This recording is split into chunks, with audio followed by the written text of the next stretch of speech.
today we made an offer that the Ukrainians have accepted, which is to enter into a ceasefire and into immediate negotiations to end this conflict in a way that's enduring and sustainable and accounts for their interests, their security, their ability to prosper as a nation.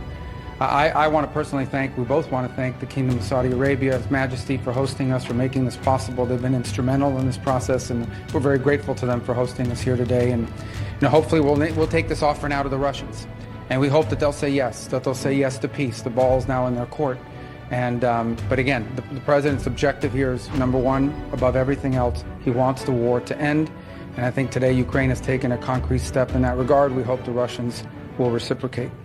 बीती 11 मार्च को America और Ukraine के प्रतिनिधियों की Saudi अरब में एक बड़ी बैठक हुई। बैठक का निष्कर्ष ये निकला कि अमेरिका ने जो युद्ध विराम का प्रस्ताव यूक्रेन के समक्ष रखा, उसे यूक्रेनी प्रतिनिधियों ने मान लिया है। इससे बीते 3 सालों से चल रहे अत्यंत भयावह रूस यूक्रेन युद्ध के रुकने की संभावना दुनिया भर में जगी है। सऊदी अरब के जद्दा में अमेरिकी अधिकारियों के साथ बातचीत के बाद यूक्रेन ने तत्काल 30 दिनों के युद्ध विराम समझौते पर सहमति जताई है। 8 घंटे की बातचीत के बाद अमेरिकी अधिकारियों ने इसकी घोषणा की और कहा कि अब गेंद रूस के पाले में है। इस प्रस्ताव को अब क्रेमलिन के सामने रखा जाएगा। अमेरिकी राष्ट्रपति डोनाल्ड ट्रंप ने यूक्रेन के युद्ध विराम पर सहमति जताने का स्वागत किया है और उम्मीद जताई है कि रूस भी इस पर सहमत होगा। उन्होंने कहा कि यूक्रेन ने युद्ध विराम पर सहमति जताई है, अब हमें रूस जाना है और उम्मीद है कि राष्ट्रपति पुतिन भी इस पर सहमत होंगे। हम इस युद्ध को खत्म करना चाहते हैं। But very importantly, and I said it, Ukraine, ceasefire. Ukraine, ceasefire. Just agreed to a little while ago. Now we have to go to Russia and hopefully President Putin will agree to that also, and we can get this show on the road. We can get this horrible war where 2,000-3,000 soldiers a week, every week, 2,000, 3,000, 4,000 sometimes. I get the reports, and they're not American soldiers. They're Ukrainian and they're Russian. But people are being killed outside of that. People are being killed in the cities as things explode throughout the cities. And we want to get that war over with. So I think it's a very big, I think it's a big difference between the last visit you saw at the Oval Office and this. So that's a total ceasefire. Ukraine has agreed to it, and hopefully Russia will agree to it. We're going to meet with them later on today and tomorrow, and hopefully we'll be able to wipe out a deal. But I think the ceasefire is very important. If we can get Russia to do it, that'll be great. If we can't, we just keep going on and people are going to get killed. Lots of people. Ukraine के राष्ट्रपति Volodymyr Zelensky ने भी युद्ध विराम के इस प्रस्ताव का स्वागत किया है।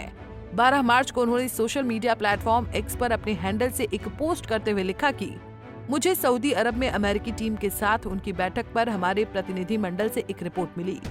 चर्चा दिन भर चली और अच्छी और रचनात्मक रही। हमारी टीमें कई महत्वपूर्ण विवरणों पर चर्चा करने में सक्षम थी। हमारी स्थिति बिल्कुल स्पष्ट है। यूक्रेन इस युद्ध के पहले सेकंड से ही शांति की मांग कर रहा है और हम इसे जल्द से जल्द और विश्वसनीय तरीके से हासिल करने के लिए सब कुछ करना चाहते हैं ताकि युद्ध की वापसी ना हो। यूक्रेनी राष्ट्रपति ने आगे युद्ध विराम के प्रमुख बिंदुओं को अंकित करते हुए लिखा कि अमेरिकियों के साथ इस बैठक में यूक्रेन ने 3 प्रमुख बिंदु प्रस्तावित किए। आसमान में शांति, मिसाइल हमलों, बमों और लंबी दूरी के ड्रोन हमलों को रोकना, समुद्र में शांति। इस पूरी स्थिति में वास्तविक विश्वास निर्माण उपाय, जिसमें कूटनीति चल रही है, जिसका मुख्य रूप से मतलब युद्ध के कैदियों और बंदियों, सैन्य और नागरिक दोनों की रिहाई और यूक्रेनी बच्चों की वापसी है, जिन्हें जबरन रूस में स्थानांतरित कर दिया गया था। अमेरिकी पक्ष हमारे तर्कों को समझता है और हमारे प्रस्तावों पर विचार करता है।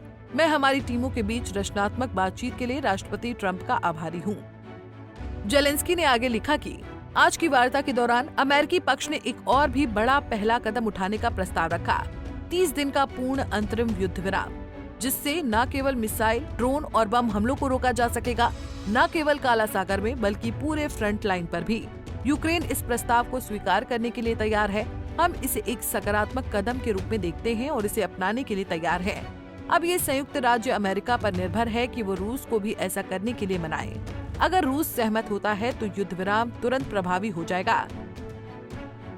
जानकारी ऐसी है कि जिस वक्त जद्दा में सऊदी अरब के क्राउन प्रिंस मोहम्मद बिन सलमान अल सऊद की अध्यक्षता में अमेरिकी और यूक्रेनी प्रतिनिधियों की महत्वपूर्ण बैठक हो रही थी, उस वक्त यूक्रेन रूस पर ड्रोन अटैक कर रहा था। जिसको लेकर बीती 11 मार्च को ही एक एक्स यूजर एड क्रेसेंस्टीन ने अपने हैंडल से एक वीडियो शेयर करते हुए लिखा कि ब्रेकिंग, कल देर रात और आज सुबह तक यूक्रेन ने रूस के मॉस्को पर एक बड़ा ड्रोन हमला किया। रिपोर्ट के अनुसार रूस में 227 ड्रोन गिराए गए, जिनमें से 91 मॉस्को में थे। अब रूस को पता है कि यूक्रेन पिछले कई सालों से किस तरह की भयावहता से गुजर रहा है। यही कारण है कि हमें पहले से कहीं ज्यादा शांति की जरूरत है, लेकिन जेलेंस्की को इस मामले में एक सीट मिलनी चाहिए। यूक्रेन को अपनी जमीन वापस मिलनी चाहिए, जिसे पुतिन ने छीन लिया था। स्थितियां ऐसी हैं कि दोनों देशों की तरफ से अभी भी खतरनाक हमले किए जा रहे हैं, जबकि युद्ध विराम पर अमेरिका, सऊदी अरब और यूक्रेन सहमति जता चुके हैं। लेकिन रूस के राष्ट्रपति व्लादिमीर पुतिन का इस युद्ध विराम प्रस्ताव पर अभी तक कोई रिएक्शन नहीं आया है। वो क्या प्रतिक्रिया देते हैं, ये देखने वाली बात होगी। जैसा कि डोनाल्ड ट्रंप ये कह रहे हैं कि रूस जाकर व्लादिमीर पुतिन से बात करेंगे, क्या वहां से ट्रंप निराश होकर लौटेंगे, इसके बारे में भी अभी कुछ भी नहीं कहा जा सकता। हाँ, इतना जरूर है कि इस युद्ध विराम प्रस्ताव से रूस यूक्रेन वॉर रुकने की संभावना ज्यादा बढ़ गई है। Bureau report, Punjab Kesari TV.